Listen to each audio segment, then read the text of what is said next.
Be still my beating heart. We expected something special, and once again, Mount Panorama delivered. In the early part of the session, as we checked through the Nissan highlights, it was Benny Simonson who brought out an early red flag.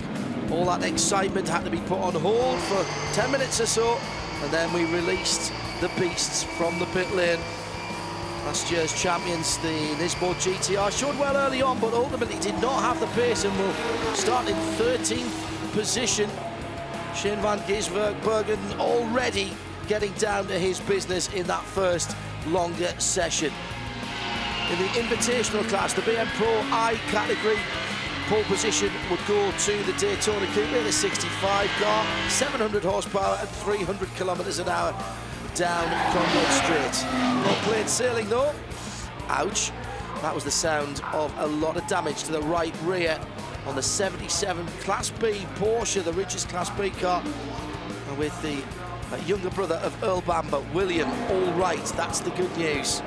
But the man who was closest to being perfect across the mountain today would take his time and let everyone go out and just sit and muse and focus.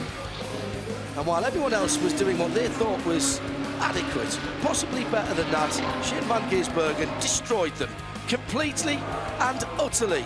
A 2:01.286, no one within half a second. Some tried harder than most, including Laurent Vanteux, and he was moments away from disaster in the Audi.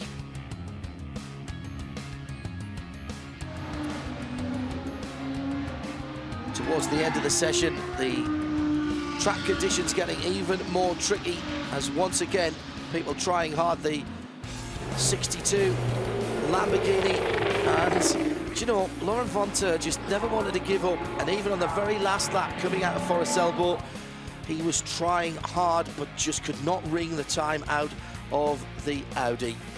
There's some big names starting well outside the top 10, but as the old song goes, it's not where you start, it's where you finish.